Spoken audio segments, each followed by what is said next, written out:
नमस्कार प्यारे विद्यार्थियों। मैं हूं संजीव शर्मा, साइंस मास्टर, सरकारी मिडिल स्कूल फंगतोली, ਜ਼ਿਲ੍ਹਾ ਪਠਾਨਕੋਟ ਤੋਂ। ਵਿਦਿਆਰਥੀਓ, ਸਵਾਗਤ ਹੈ ਤੁਹਾਡਾ ਅੱਜ ਦੇ ਇਸ ਵੀਡੀਓ ਲੈਕਚਰ ਦੇ ਵਿੱਚ। ਅੱਜ ਦਾ ਵੀਡੀਓ ਲੈਕਚਰ ਸੰਬੰਧਿਤ ਹੈ ਜਮਾਤ 10ਵੀਂ ਦੇ ਅਧਿਆਇ 10 ਦੇ ਨਾਲ। ਇਸ ਦਾ ਨਾਮ ਹੈ ਪ੍ਰਕਾਸ਼, ਪਰਾਵਰਤਨ ਅਤੇ ਅਪਵਰਤਨ। ਪਾਠ ਦੇ ਮੁੱਖ ਉਦੇਸ਼। ਪਿਆਰੇ ਵਿਦਿਆਰਥੀਓ, ਇਸ ਲੈਕਚਰ ਦੇ ਮੁੱਖ ਉਦੇਸ਼ ਹਨ ਕਿ ਦਰਪਣਾਂ ਸੰਬੰਧੀ ਜਾਣਕਾਰੀ, ਅਵਤਲ ਦਰਪਣ ਦੇ ਪ੍ਰਤੀਬਿੰਬ, ਭਾਵ ਵਸਤੂ ਕਿੱਥੇ ਰੱਖੀ ਜਾਂਦੀ ਹੈ ਤੇ ਉਸ ਦਾ ਪ੍ਰਤੀਬਿੰਬ ਕਿੱਥੇ ਬਣਦਾ ਹੈ, ਅਤੇ ਉਸ ਨਾਲ ਸੰਬੰਧਿਤ ਰੇਖਾ ਚਿੱਤਰ।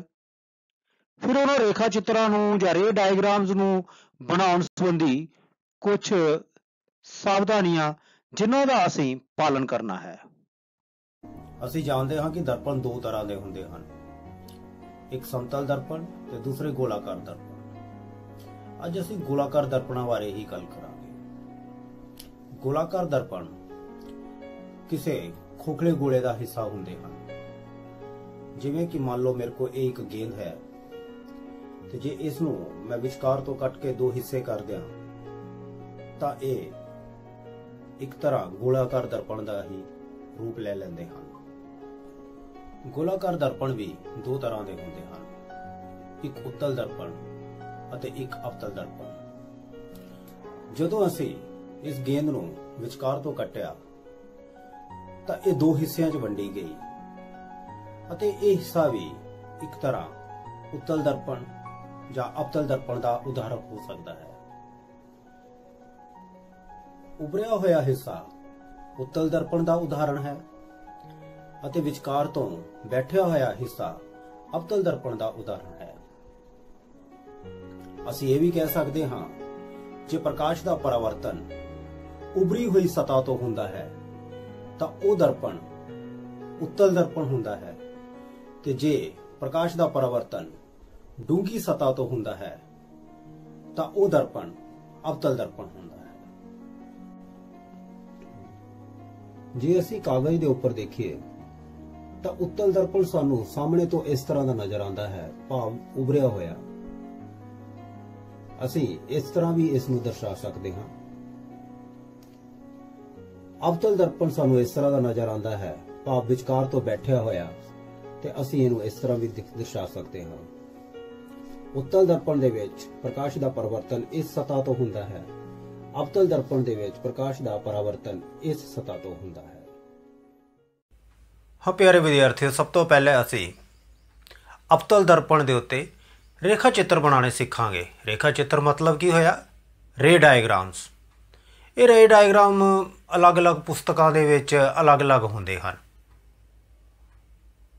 ਤੇ ਚਲੋ ਅਸੀਂ ਸਿੱਖਦੇ ਹਾਂ ਕਿ ਰੇ ਡਾਇਗਰਾਮ ਕਿਵੇਂ ਬਣਾਏ ਜਾਂਦੇ ਹਨ।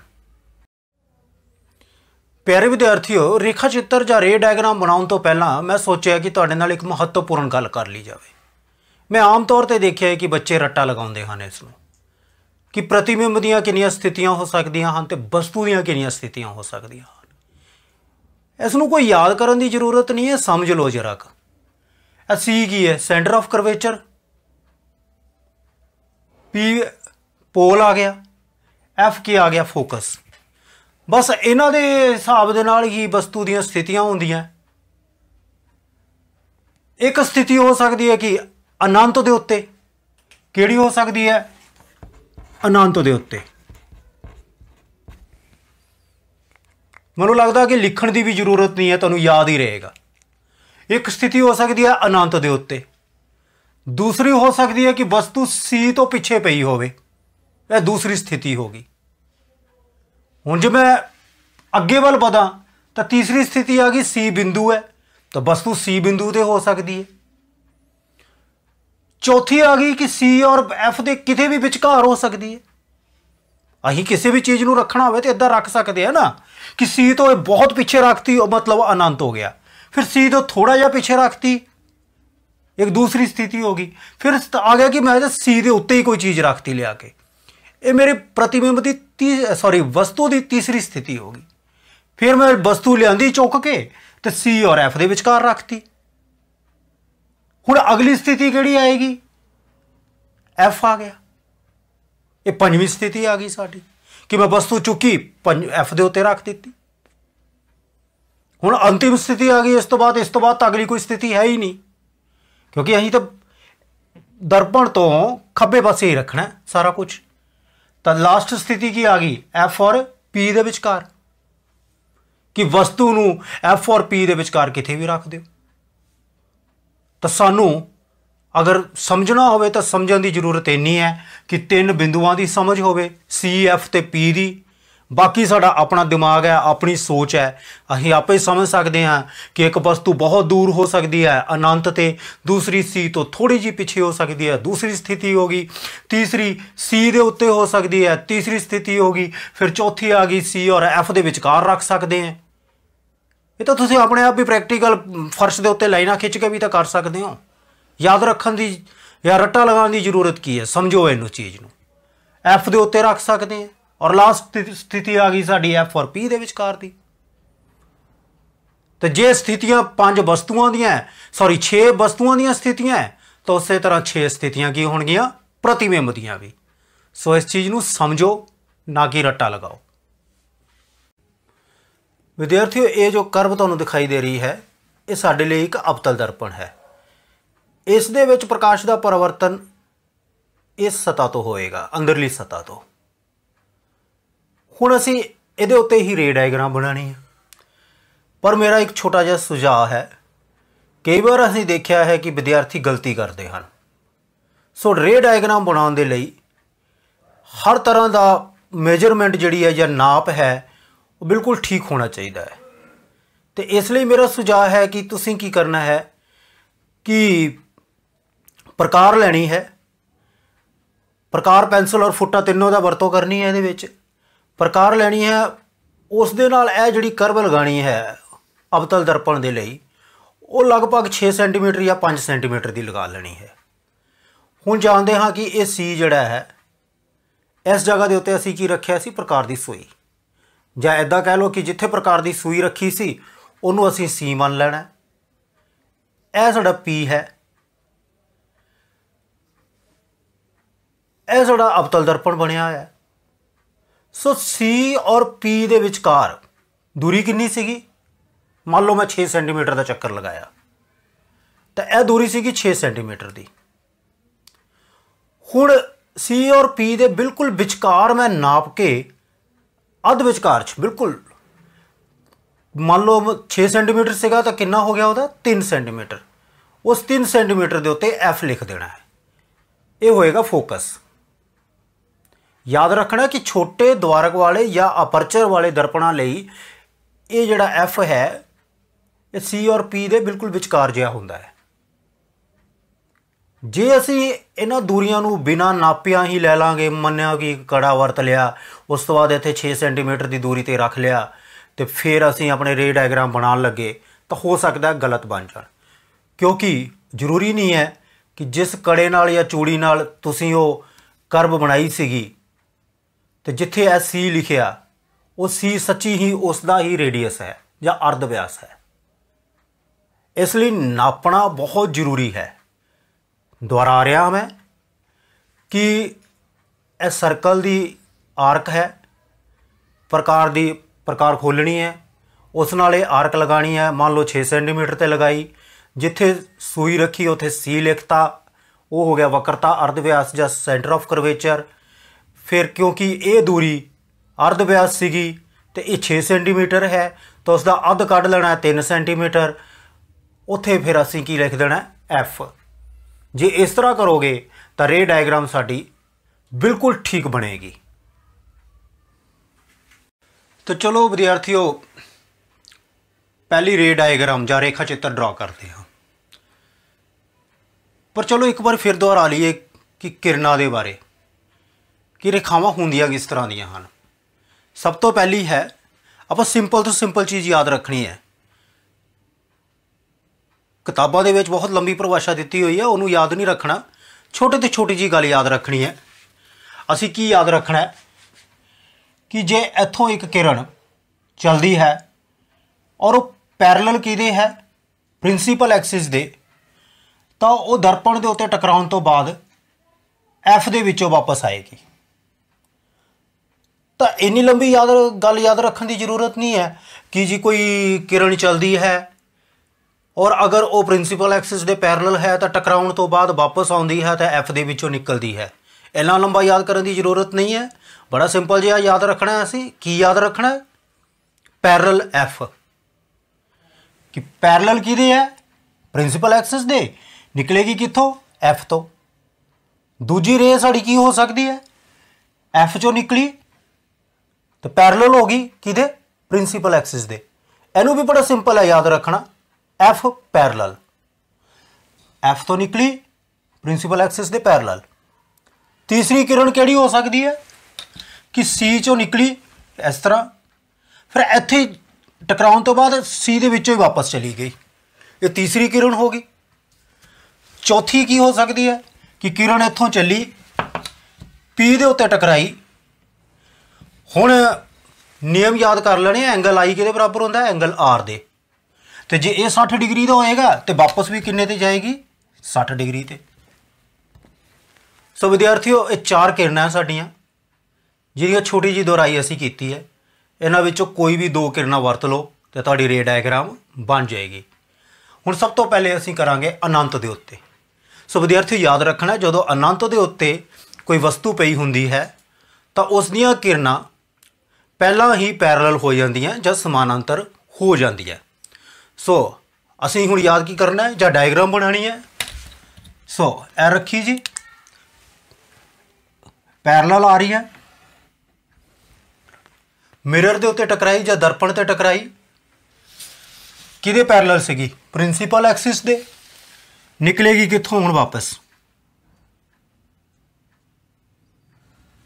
एफ दे विचों। की हो गया है पैरेलल एफ। दूसरी किरण भी की है, वो भी तो अनंत तो ही आ रही है, तो वो किहदे पैरेलल है इहदे, मैं मान लैना इस जगह के उत्ते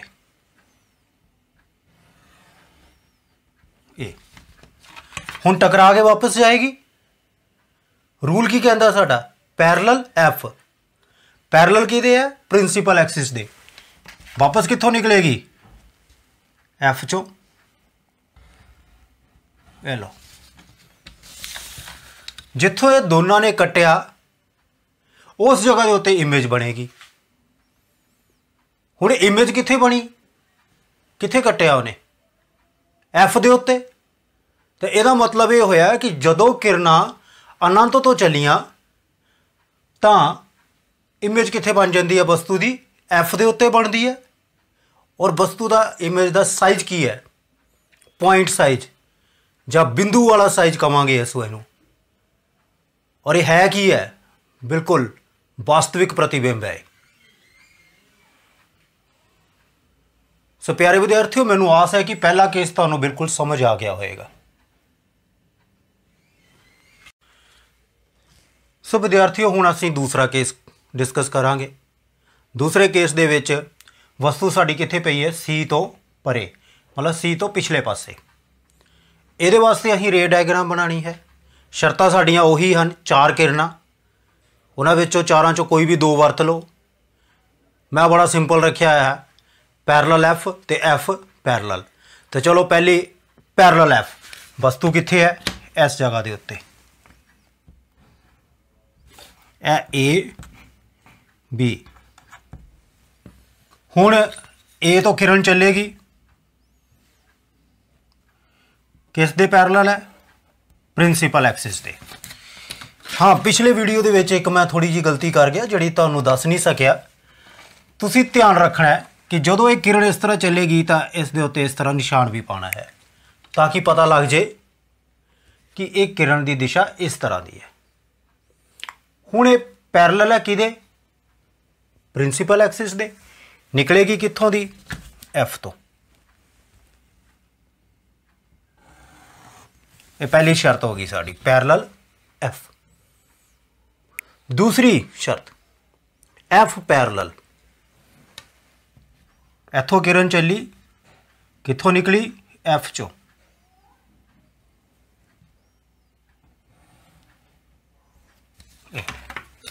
इस साइड ਨੂੰ वापस जाएगी टकरा के, परावर्तन होएगा। अहीं ਇਹਦੇ समानांतर रखनी है। ये लो कट्टी किथे, इस बिंदु के उत्ते। ये बिंदु किहदे विचकार है, सी और एफ के विचकार है। इसका मतलब है इमेज किथे बनेगी, सी और एफ के विचकार। चलो इमेज भी ड्रॉ कर लीए।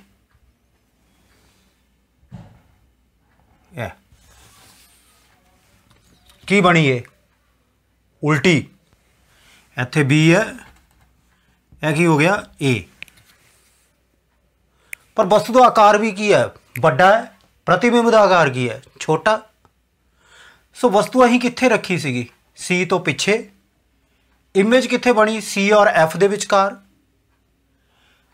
और वस्तु के आकार तो की बनी, वो छोटी, ते की बनी नाल उल्टी। उल्टा इमेज बनता है। यह साडा दूसरा केस सीगा। प्यारे विद्यार्थियों, हुण तक असीं रे डायग्राम्स के संबंध दे विच दो केस कर चुके हाँ। पहला की सीगा कि वस्तु जे अनंत ते पई होवे तां उसका प्रतिबिंब कित्थे बनता है। फिर दूसरा केस सीगा कि जदों वस्तु सी तो परां पई होवे, भाव सी तो पिछे पई होवे, तां उसका प्रतिबिंब कित्थे बनता है। हुण असीं तीसरा केस डिस्कस करांगे। तीसरे केस दे उत्ते जे वस्तु सी दे उत्ते पई होवे तां उसका प्रतिबिंब कित्थे बनता है, असीं ये देखांगे। तुसीं देख रहे हो कि मैं पहले ही एक वस्तु का डायग्राम ड्रॉ करके रखी हुई है। ये साड़ी वस्तु है ए अते बी। नियम पहला, पैरेलल एफ है। दिशा इस साइड नूं, दिशा जरूर लगानी है। फिर कित्थों निकली, एफ दे विचों। दिशा इस साइड नूं। हुण दूसरी किरण है, वो कित्थों निकली, एफ दे विचों। इस दी दिशा ए वाली, उपरों दी नीचे वाल, और टकरा के फिर वापस गई। तो जो पहली किरण आ रही सी उसनों इस जगह के उत्ते आके कटता उसने। तो ये हो गया साडा ए डैश, ये साडा हो गया बी डैश। जे असी इस तरह मिला दीए तो ये हुण इसका मतलब है कि वस्तु अगर सी दे उत्ते रखी होवे तो उसका प्रतिबिंब भी कित्थे बनता है, बाद च परावर्तन तो बाद सी दे उत्ते ही बनता है। नाल ही तुसी देख रहे हो कि जिन्ने आकार की वस्तु है उन्ने ही आकार का उसका प्रतिबिंब भी है। तो एक होर गल भी है कि यह प्रतिबिंब की है, वास्तविक है अते की है उल्टा। तो इसका मतलब है कि सी के उत्ते अगर वस्तु रखी होवे तो प्रकाश के परावर्तन तो बाद वो प्रतिबिंब मुड़ के कित्थे बनता है, सी के उत्ते ही, वस्तु के आकार के बराबर का अते उल्टा। प्यारे विद्यार्थियों, रेखा चित्रां जां रे डायग्राम्स के संबंध में असी हाले तक गल कर चुके हाँ 3 केसां के बारे। चलो एक बारी दोहराइए कि केस किहड़े किहड़े सन, याद करो हाँ जरा। याद आया कुछ? पहला केस की सीगा कि जे वस्तु अनंत ते पई होवे तां उसका प्रतिबिंब कित्थे बनता है। तां तुहानूं इन्ना भी याद होएगा कि जे वस्तु अनंत ते सीगी तां जिहड़ियां उस तो प्रकाश दीयां किरणां आंदियां हन वो पहलां ही की हो जांदियां हन, समानांतर। फिर असीं ये भी दोहराई करके रखना है कि जदों वस्तु सी तो परां पई होवे तां फिर वस्तु का प्रतिबिंब कित्थे बनिया सीगा।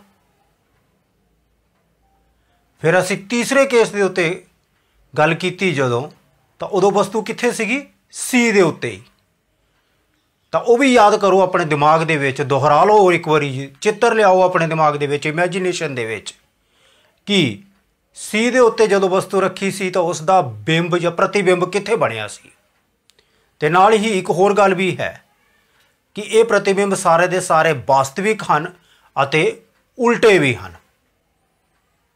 ਜਿਵੇਂ ਜਿਵੇਂ ਤੁਸੀਂ ਇਹਨਾਂ ਰੇਖਾ ਚਿੱਤਰਾਂ ਨੂੰ ਸਮਝਦੇ ਜਾਓਗੇ ਤੁਹਾਨੂੰ ਪ੍ਰਕਾਸ਼ ਦੇ ਇਸ ਪਾਠ ਦੇ ਸੰਬੰਧ ਵਿੱਚ ਆਸਾਨੀ ਹੁੰਦੀ ਜਾਵੇਗੀ।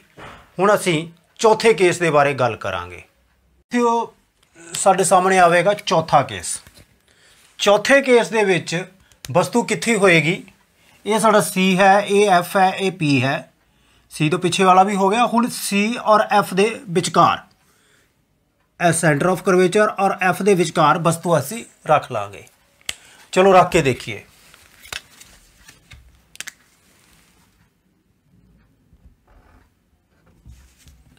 ਇਹ ਹੈ ਵਸਤੂ ਦਾ ਨਾਮ A B। ਹੁਣ ਫੇਰ ਉਹੀ ਰੂਲ, ਪੈਰਲਲ F।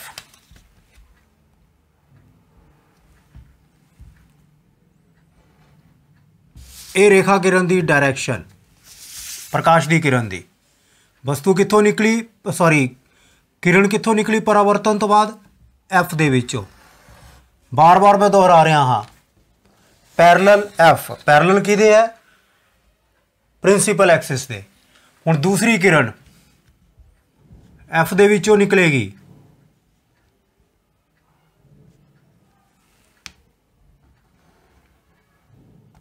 ਉਸ ਤੋਂ ਬਾਅਦ ਕੀ ਹੋ ਜਾਏਗੀ? ਪੈਰਲਲ ਕਿਹਦੇ? ਪ੍ਰਿੰਸੀਪਲ ਐਕਸਿਸ ਦੇ। ਹਮੇਸ਼ਾ ਪ੍ਰਿੰਸੀਪਲ ਐਕਸਿਸ ਦੇ ਹੀ ਪੈਰਲਲ ਹੋਣਾ ਉਹਨੇ। ਇਹ ਦੇਖ ਲਓ, ਡਾਇਰੈਕਸ਼ਨ ਇਹ ਸੀ, ਇਹ ਔਰ ਟਕਰਾਉਣ ਤੋਂ ਬਾਅਦ ਇੱਧਰ ਨੂੰ।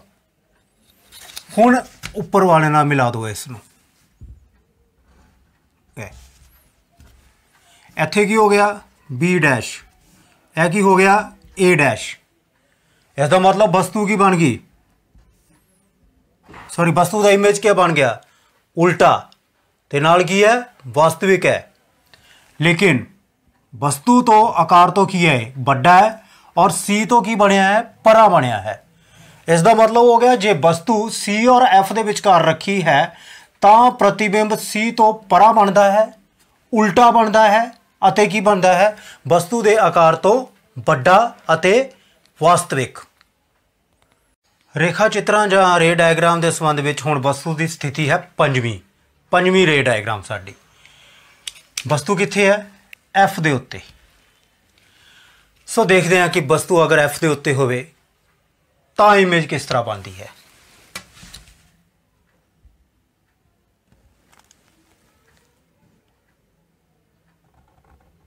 यह वस्तु होगी A ते B। पहला नियम F पैरेलल।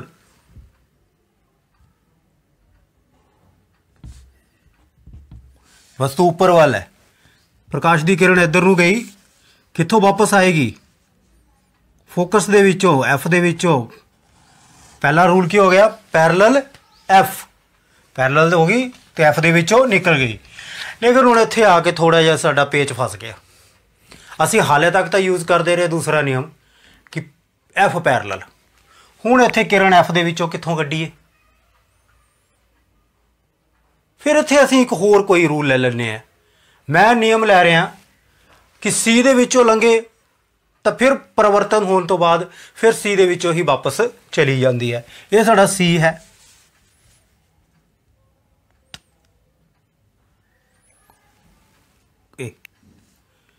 किरण इधर नूं गई, फिर टकरा के वापस आई तो मुड़ के कित्थों निकलेगी?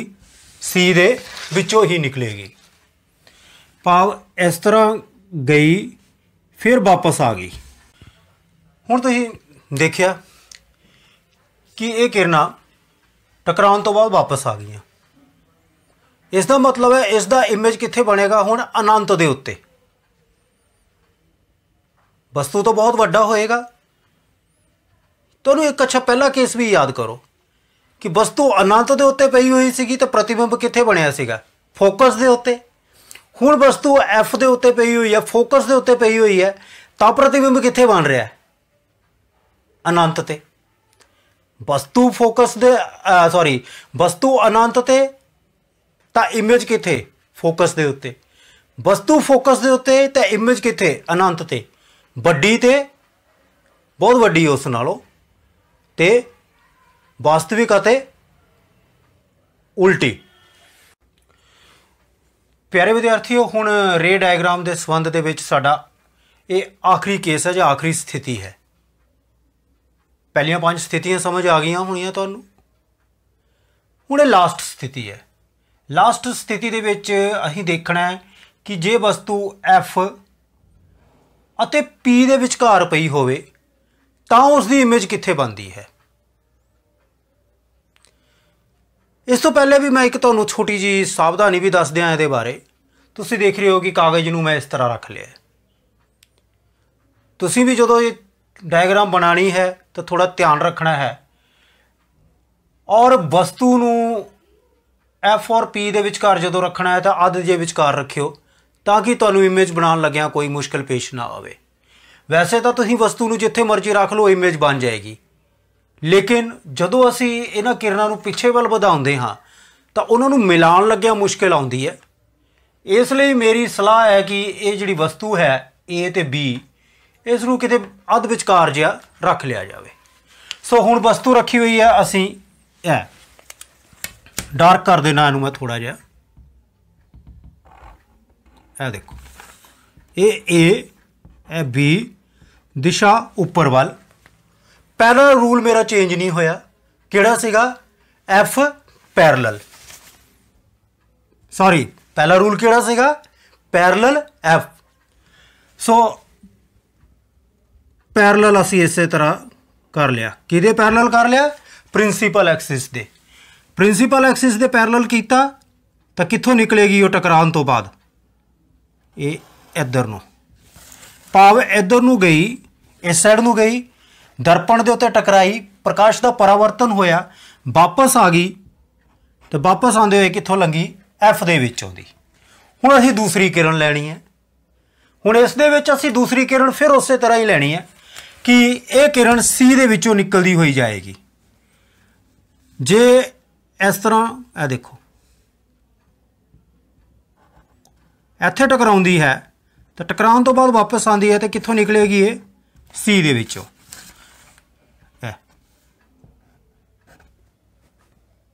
ਹੁਣ ਇਹ ਪਿੱਛੇ ਵੱਲ ਇਸ ਸਾਈਡ ਤੱਕ ਕਿਤੇ ਮਿਲ ਨਹੀਂ ਰਹੀਆਂ ਤੇ ਅਸੀਂ ਕੀ ਕਰਨਾ ਹੈ? ਇਹ ਜਿਹੜੇ ਦਰਪਣ ਦੇ ਹੁਣ ਪਿਛਲੇ ਪਾਸੇ ਚਲੇ ਜਾਣਾ। ਦਰਪਣ ਦੇ ਨਹੀਂ, ਮਤਲਬ ਕਾਗਜ਼ ਦੇ ਜਿਹਦਾ ਅਸੀਂ ਜਿੱਥੇ ਡਾਇਗਰਾਮ ਡਰਾ ਕਰ ਰਹੇ ਹਾਂ, ਇਹਨੂੰ ਥੋੜਾ ਥੋੜਾ ਡਾਟਡ ਲਾਈਨ ਦੇ ਨਾਲ ਵਧਾਉਣਾ ਹੈ ਤੇ ਇਸ ਨੀਚੇ ਵਾਲੀ ਲਾਈਨ ਨੂੰ ਵੀ ਡਾਟਡ ਲਾਈਨ ਦੇ ਨਾਲ ਵਧਾਉਣਾ ਹੈ। ਤੁਸੀਂ ਦੇਖ ਰਹੇ ਹੋ ਕਿ ਇੱਥੇ ਆ ਕੇ ਇਹ ਕੱਟ ਗਈਆਂ। ਜਿੱਥੇ ਕੱਟ ਗਈਆਂ ਉੱਥੇ ਸਾਡੀ ਡਾਇਗਰਾਮ ਬਣ ਜਾਏਗੀ। ਇਹ A ਡੈਸ਼ ਤੇ B ਡੈਸ਼। ਪਰ ਤੁਸੀਂ ਧਿਆਨ ਨਾਲ ਦੇਖਿਆ, ਹਾਲੇ ਤੱਕ ਅਸੀਂ ਜਿੰਨੀਆਂ ਵੀ ਡਾਇਗਰਾਮਸ ਬਣਾਈਆਂ ਤਾਂ ਉਹਨਾਂ ਦੇ ਵਿੱਚ ਪ੍ਰਤੀਬਿੰਬ ਦੀ ਸਥਿਤੀ ਵਾਸਤਵਿਕ ਸੀਗੀ ਤੇ ਉਲਟੀ ਸੀਗੀ। ਆਕਾਰ ਭਾਵੇਂ ਛੋਟਾ ਵੀ ਹੋ ਸਕਦਾ, ਵੱਡਾ ਵੀ ਹੋ ਸਕਦਾ, ਲੇਕਿਨ ਸਾਰੇ ਵਾਸਤਵਿਕ ਸਨ ਔਰ ਉਲਟੇ ਸਨ। ਲੇਕਿਨ ਇਸ ਦੇ ਵਿੱਚ ਕੀ ਹੋਇਆ? ਇੱਕ ਤਾਂ ਦਰਪਣ ਤੋਂ ਪਿਛਲੇ ਪਾਸੇ ਬਣੇ, ਦੂਸਰਾ ਵਸਤੂ ਸਿੱਧੀ ਸੀਗੀ ਤਾਂ ਪ੍ਰਤੀਬਿੰਬ ਦਾ ਆਕਾਰ ਵੀ ਸਿੱਧਾ ਹੈ। ਵਸਤੂ ਛੋਟੀ ਸੀਗੀ ਤਾਂ ਪ੍ਰਤੀਬਿੰਬ ਦਾ ਆਕਾਰ ਵਸਤੂ ਤੋਂ ਵੱਡਾ ਹੈ। ਇਸ ਦਾ ਮਤਲਬ ਇਹ ਹੈ ਕਿ ਅਗਰ ਵਸਤੂ F ਔਰ P ਦੇ ਵਿਚਕਾਰ ਹੋਵੇ ਤਾਂ ਉਸ ਦਾ ਪ੍ਰਤੀਬਿੰਬ ਦਰਪਣ ਦੇ ਪਿਛਲੇ ਪਾਸੇ ਬਣਦਾ ਹੈ, ਆਭਾਸੀ ਹੁੰਦਾ ਹੈ, ਸਿੱਧਾ ਹੁੰਦਾ ਹੈ ਔਰ ਵਸਤੂ ਦੇ ਆਕਾਰ ਤੋਂ ਵੱਡਾ ਹੁੰਦਾ ਹੈ। ਸੋ ਪਿਆਰੇ ਵਿਦਿਆਰਥੀਓ, ਰੇ ਡਾਇਗਰਾਮ ਜਾਂ ਰੇਖਾ ਚਿੱਤਰਾਂ ਦੇ ਵਿੱਚ ਇਹ ਸਨ ਵਸਤੂਆਂ ਦੀਆਂ 6 ਸਥਿਤੀਆਂ ਅਤੇ ਉਹਨਾਂ ਦੇ ਬਣੇ ਹੋਏ ਪ੍ਰਤੀਬਿੰਬਾਂ ਦੀਆਂ ਵੀ 6 ਸਥਿਤੀਆਂ। ਮੈਨੂੰ ਉਮੀਦ ਹੈ ਕਿ ਤੁਸੀਂ ਚੰਗੀ ਤਰ੍ਹਾਂ ਸਮਝ ਲਿਆ ਹੋਵੇਗਾ। ਮੈਂ ਇੱਥੇ ਸ਼ਬਦ ਵਰਤ ਰਿਹਾ, ਸਮਝ ਲਿਆ ਹੋਵੇਗਾ। ਹਮੇਸ਼ਾ ਯਾਦ ਰੱਖਿਓ, ਵਿਗਿਆਨ ਸਮਝਣ ਦੀ ਗੱਲ ਹੈ।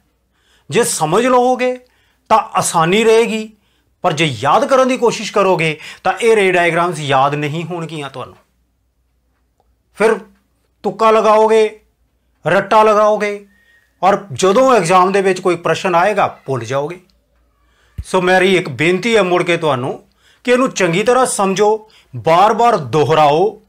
ਜਿਹੜੇ ਕੋਈ 4 ਨਿਯਮ ਵੀ ਦੱਸੇ ਹਨ ਤੁਹਾਨੂੰ ਰੇਖਾਵਾਂ ਦੇ ਸੰਬੰਧ ਦੇ ਵਿੱਚ, ਪੈਰਲਲ ਐਫ ਪੈਰਲਲ, ਜੇ ਸੀ ਦੇ ਵਿੱਚੋਂ ਨਿਕਲਦੀ ਹੈ ਤਾਂ ਉਸੇ ਤਰ੍ਹਾਂ ਹੀ ਵਾਪਸ ਚਲੀ ਜਾਂਦੀ ਹੈ, ਜੇ ਪੀ ਦੇ ਉੱਤੇ ਟਕਰਾਉਂਦੀ ਹੈ ਤਾਂ ਵਾਪਸ ਜਦੋਂ ਟਕਰਾ ਕੇ ਪਰਿਵਰਤਨ ਹੁੰਦਾ ਹੈ ਤਾਂ ਉਸੇ ਐਂਗਲ ਦੇ ਉੱਤੇ ਹੁੰਦਾ ਹੈ। ਐਂਗਲ ਆਈ ਤੇ ਆਰ ਅਸੀਂ 6ਵੀਂ ਕਲਾਸ ਤੋਂ ਪੜ੍ਹਨਾ ਸ਼ੁਰੂ ਕੀਤਾ, 7ਵੀਂ 'ਚੋਂ ਪੜ੍ਹਨਾ ਸ਼ੁਰੂ ਕੀਤਾ, 8ਵੀਂ 'ਚ ਪੜ੍ਹਿਆ। ਕਈ ਵਾਰ ਸਾਨੂੰ ਲੱਗਦਾ ਕਿ ਅਸੀਂ ਬਾਰ-ਬਾਰ ਪੜ੍ਹ ਕਿਉਂ ਰਹੇ ਹਾਂ, ਤੇ ਸਾਰੇ ਨਿਯਮ ਕਿਤੇ ਨਾ ਕਿਤੇ ਆ ਕੇ ਰੇਖਾ ਚਿੱਤਰਾਂ ਦੇ ਵਿੱਚ ਵੀ ਲੱਗਦੇ ਨੇ। ਤੁਸੀਂ ਇਹਨਾਂ ਨੂੰ ਚੰਗੀ ਤਰ੍ਹਾਂ ਸਮਝਣਾ ਹੈ। ਰੇਖਾ ਚਿੱਤਰਾਂ ਨੂੰ ਬਾਰ-ਬਾਰ ਇਹਨਾਂ ਛੁੱਟੀਆਂ ਦੇ ਵਿੱਚ, ਇਹਨਾਂ ਦਿਨਾਂ ਦੇ ਵਿੱਚ ਦੁਹਰਾਉਣਾ ਹੈ ਤਾਂ ਕਿ ਤੁਹਾਨੂੰ ਪ੍ਰੀਖਿਆ ਦੇ ਵਿੱਚ ਕਿਸੇ ਤਰ੍ਹਾਂ ਦੀ ਵੀ ਮੁਸ਼ਕਿਲ ਪੇਸ਼ ਨਾ ਆਵੇ।